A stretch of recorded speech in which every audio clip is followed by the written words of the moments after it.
जय हिंद दोस्तों। आइए देखते हैं भेड़ी निकालना मान निकालना। एक नए तरीके से सिखाते हैं आपको भेड़ी निकालना। इसमें करना क्या, आपको एक साइन का मान पहिया भेजाएगा ना, तो बाकी मान आप अपने से निकाल सकते हैं। तो ये देखते हैं कैसे निकलेगा। जैसे साइन का, कॉस का, टेन, सबका इसमें से एक किसी का मान साइन भैया भेजेगा ना, तो आप इसमें से किसी का भी मान निकाल सकते हैं चुटकियों में। देखिए आपको क्या करना है, और यहाँ गिनती लिखना है 0, 1, 2, 3, 4। सबके नीचे 2 से भाग दे देना है। बच्चे का 2 से क्यों भाग दे रहे हैं, इस बात में समझ में आपको आएगा। फिलहाल आप खाली भाग दीजिए और ऊपर रूट लगा देना है सब में, केवल ऊपर वाले में तो लगा दिए। अब देखिए, अब 0 का रूट निकालेंगे तो 0 हो जाएगा, और 2 से भाग देने क्या होगा, 0 ही होगा। तो साइन 0 का मान 0 होगा। और इसमें देखिए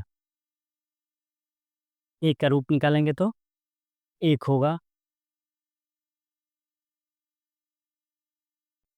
और रूट 1 का मान 1 ही होता है, और नीचे 2 है तो 2। 37 का मान 1/2। इसमें इसको कटा सकते हैं, भाग दे रहे हैं तो यहाँ 1 हो जाएगा, और ये रूट 2 बार में कट जाता है, तो इसका मान होगा साइन 45 का मान 1/√2 हो जाएगा। इसमें भाग देंगे तो √3 का मान तो नहीं निकलेगा, तो वैसे ही लिख देंगे, और 2 का 2 लिख देंगे, यानी साइन 60 का मान √3/2 हो जाएगा। इसमें इसका वर्गमूल निकलता है ना, कितना होता है, 2 होता है, और 2 से 2 कट जाएगा, कितना होगा, 1 होगा, यानी इसका मान साइन 90 का मान कितना होगा, 1 हो गया।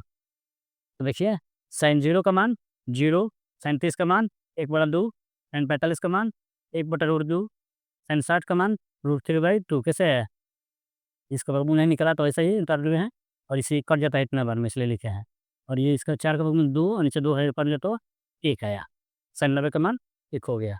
और कॉस को निकालने के लिए इसका उल्टा कर लेंगे डायरेक्ट, यानी जो इधर मान है लास्ट में उसको पहले लिख देंगे, यानी कि 1 यहाँ हो जाएगा, और इसको यहाँ लिख देंगे √3/2, और ये बीच में है तो बीच में ही रहेगा, और ये है तो ये इधर आ जाएगा 1/2, और इसको यहाँ लिख देंगे। ये तो हो गया कॉस का मान, इसको बस पलट भी हैं। और टेन का निकालने के लिए आप फरे होंगे। टेन का फार्मूला क्या होता है, साइन बटा कॉस होता है ना, यानी कि साइन में कॉस से भाग देना है, तो टेन का मान आ जाएगा। टेन का फार्मूला होता है साइन बटा कॉस। तो साइन का मान क्या है, ये है, और कॉस का मान ये है, ये दोनों में भाग देंगे।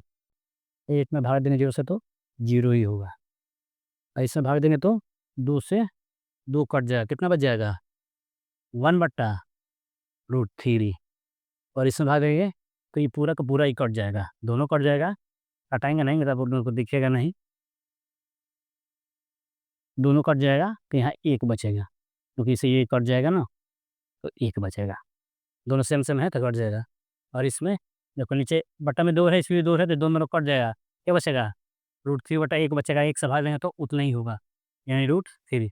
एक इधर भाग देकर दिखा देते हैं, देखिए √3/2 है, ऐसे भाग देना है 1/2 से, 1/2 से भाग देंगे ना, क्या करेंगे, ये √3/2 लिख देंगे, और इसको 2/1, यानी इससे कट जाएगा, और इसे ये इतना ही बचेगा √3। इसको भाग देंगे 0 से तो ये अपरिभाषित हो जाएगा। अब कॉट निकालने के लिए इसका उल्टा कर देंगे, जो इधर है वो इधर आ जाएगा, √3, और ये का 1 ही रहेगा, तो इसको यहाँ लिख देंगे 1/√3, और 0 को यहाँ लिख देंगे। अब किसका निकालना है, अब निकालना है हमको कॉसेक का मान। तो कॉसेक का निकालने के लिए कॉसेक में आपको सबको पता है, ये 1/sin बराबर कितना होता है, कॉसेक थीटा होता है, यानी कि जो भी साइन का मान होगा उसके ऊपर 1 नीचे उसको भाग देंगे ना, तो वो कॉसेक का मान आ जाएगा। तो साइन का मान कौन है, ये है, यानी इसके ऊपर 1 लगाना है। फार्मूला से 1/sin बराबर कॉस होता है, कॉसेक होता है, 1/sin बराबर कॉसेक होता है। नहीं, एक ऊपर आएगा, साइन का मान नीचे होगा, ये एक, साइन का मान क्या है, 0, तो भाग देंगे कितना होगा, अपरिभाषित, कितना आएगा, अपरिभाषित ही आएगा। साइन का मान क्या है, ये है, साइन 30 है, इसको पलट देना है, पलटेंगे यानी कि 2 ऊपर से लेना है, 1 नीचे आएगा, यानी 2 ही होगा, यहाँ देखिए इसको पलट देना है, बस मान को पलट दीजिए, क्या होगा, √2 हो जाएगा, और इसमें पलटेंगे तो ये ऊपर और ये नीचे हो जाएगा, एक ही है तो एक ही होगा। अब इसको बस उल्टा कर देंगे, इसको 1 यहाँ लिख देंगे, इसको 2/√3 हो जाएगा, और यहाँ √2 का √2 हो जाएगा, या 2 के यहाँ 2 हो जाएगा, और जो यहाँ अपरिभाषित है, यहाँ अपरिभाषित हो जाएगा। आई होप कि आपको समझ में आया होगा। समझ में आया तो वीडियो को लाइक करिए।